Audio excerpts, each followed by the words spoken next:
factors affecting consumer choice. There is plenty of choice available, and sometimes we take this for granted. However, food choice can be influenced by many factors. Availability, the climate, whether food is grown locally or imported, and the food shops that are available to us. Acceptability, the culture, religious rules and traditions, personal beliefs and values, likes and dislikes, personal needs, these all have an influence on our food choice. And affordability, the rising cost of food, whether we make our own or buy ready-made.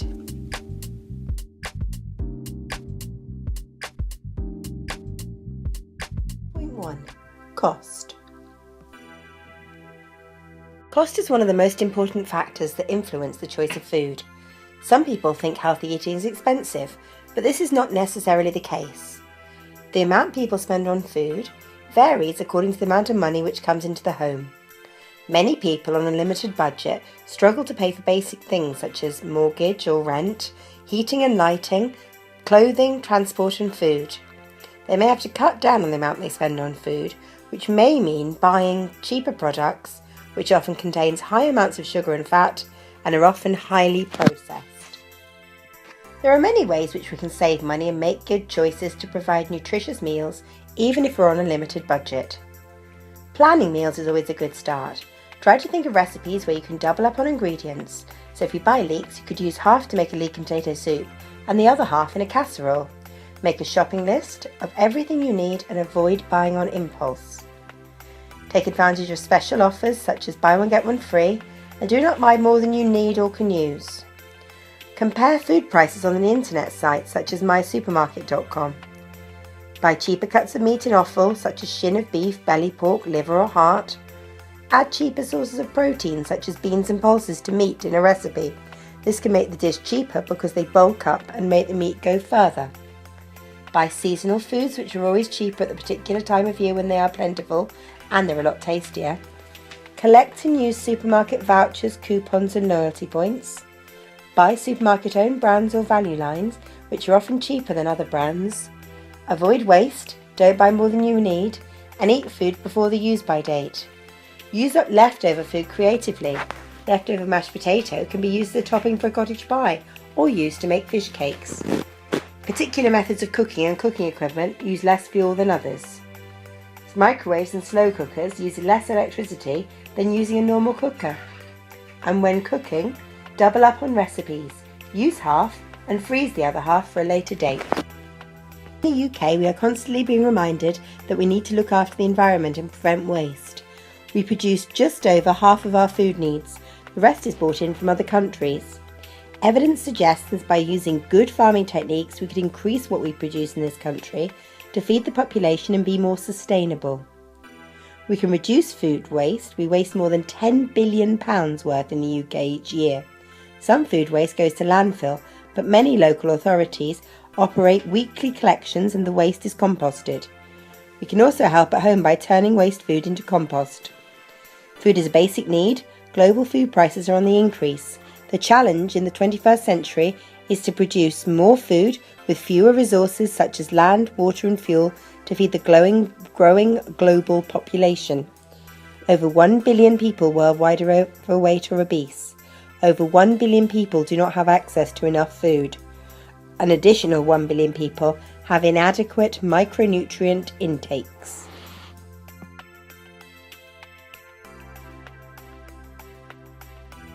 Point 2. Culture. Culture is a word to describe a way of life which makes us different from each other. It influences beliefs, laws, morals, customs, and often religion. Culture is learnt from the time we are born. We are often not aware of the influence it has on what, when, and how we eat. Examples of food culture include which foods are acceptable to eat and which are not, which foods are considered good and which are considered bad for you, what is an acceptable way to eat food and what is not an acceptable way.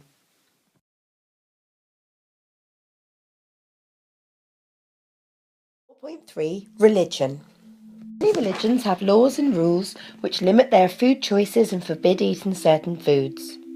These rules are often linked to celebrations, traditions, or times of the year. Buddhism. Many are vegetarian as their religion preaches against killing. Some avoid meat and dairy products, and fasting is practiced by the Buddhist monks in the afternoons. In Christianity, no food is forbidden. Many Christians observe Lent when they give up foods for 40 days and 40 nights. On Good Friday, some may avoid eating meat, and traditional food, such as turkey and mince pies, are eaten at Christmas. Hinduism. Eating beef is forbidden. Some do not eat pork. Foods like onions, garlic, mushrooms, tea and coffee are avoided by strict Hindus.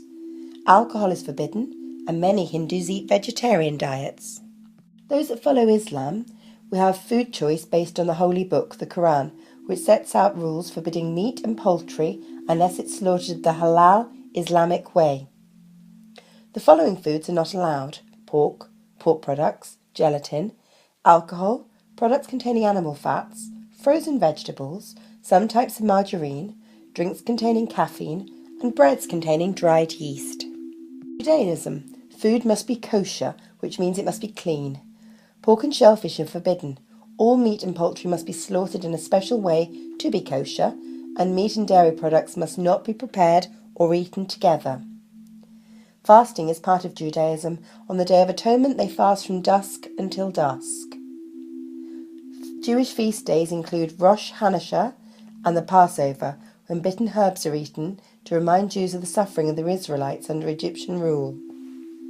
Vegetarianism. Food must be natural and clean. Some are vegans or vegetarian and use coconut oil to cook food. They do not eat pork or fish longer than 30 centimetres. They do not drink alcohol, coffee or milk.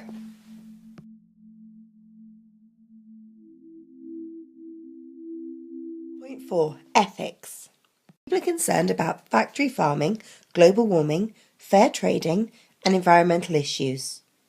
This could influence where people choose to buy their food and their food choices. Farmers' markets sell locally produced food, mainly fruit, vegetables, meat, cheese, eggs, bread, cakes, pickles and chutneys. The food sold must come from the local area, and the products must contain local ingredients. These foods can also be sold in farm shops and box schemes, and are regulated by the National Farmers Retail Markets Association. Fair trade products aim to give farmers in developing countries a better deal. The Fair Trade Foundation ensures that farmers get a fair price for their produce, enough to give them a steady income. Fair trade products include coffee, sugar, tea and chocolate.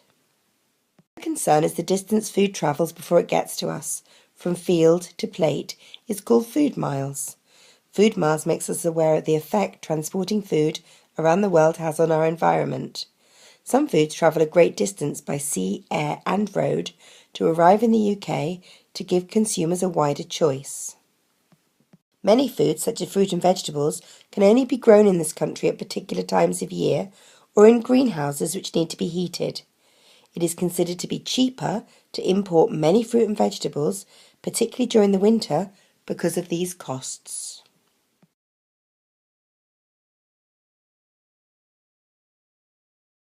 .5 Organic foods. Organic food is produced as naturally as possible without the use of artificial chemicals, fertilizers or pesticides. Farmers are allowed to use about 4 of the many hundreds of pesticides available under special circumstances, but their use is strictly controlled. Organically produced animals are reared naturally without the use of medication or drugs and must have access to outdoor organic land.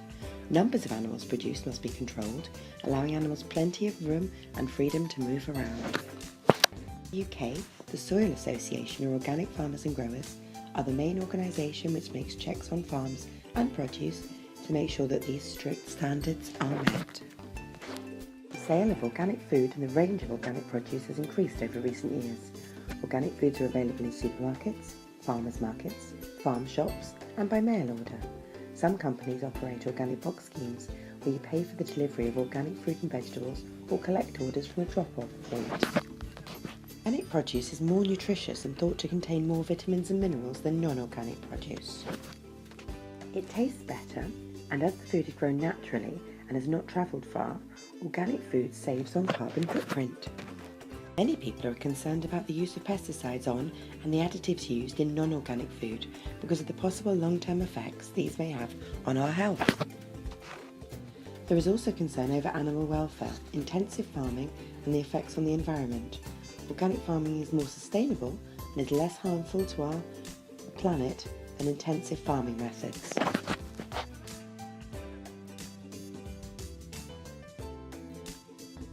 Point 6. Genetically modified food. Genetically modified, GM foods, are a relatively new and complex form of science. Genes from plants or animals can be transferred in ways that were not possible before. Genes from a particular plant are taken and planted in another plant to give that plant a specific, desirable characteristic. These specific characteristics can make a plant more nutritious, resistant to pests, drought or disease, grow faster, or increase their shelf life. A chosen plant may produce bigger seeds or deeper coloured fruit, or an animal may produce bigger offspring. Many people are concerned about the use of GM foods for the following reasons: possible health risks and allergic reactions. Pollen from GM crops can escape and mix with wild plants and non-GM crops. Tampering or playing with nature. New resistant microorganisms could develop which we know little about. It is not possible to tell by looking which food is GM and which is not. The only way of telling is when the manufacturer puts this information on the label. The information is not always clear on a food label.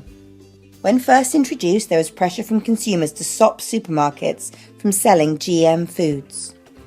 GM foods include soya beans, sweet corn, sugar beet and sugar cane, rapeseed, tomatoes, kiwi fruit and some types of rice.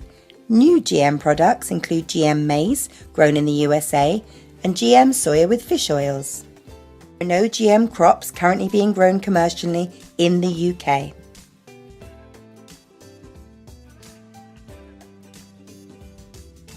Point 7. Functional foods. Functional foods are foods that contain naturally occurring substances which can have a positive effect on health and well-being or reduce the risk of developing certain diseases.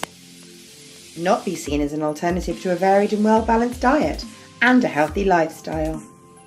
Legislation, laws, exist to protect consumers from misleading claims about the possible benefits to health. Examples of functional foods include probiotic drinks, yogurts, cholesterol-lowering spreads, and some types of bread. Soybean foods are thought to lower cholesterol. Plant sterols in spreads are also thought to lower cholesterol. Oats lower cholesterol and reduce heart disease. Green tea reduces the risk of some cancers. Oily fish, omega-3, reduce the risk of heart disease. Probiotics sort out your intestines and immune system. And garlic is also thought to lower cholesterol.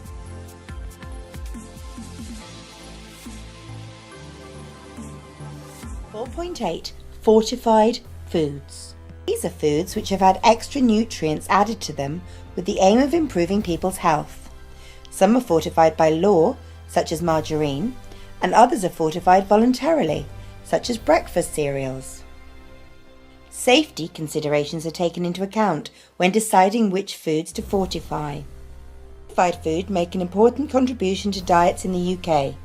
Examples are calcium added voluntarily to soya-based drinks because they generally replace milk, iron, thiamine and niacin added by law to white and brown flours, those are B group vitamins of course, and vitamin A and D added by law to margarine. Now that's because it replaces butter where vitamin A and D is found naturally. Adding nutrients to staple foods such as bread, margarine and breakfast cereals, which the majority of the population eat, means people get a good supply of particular nutrients.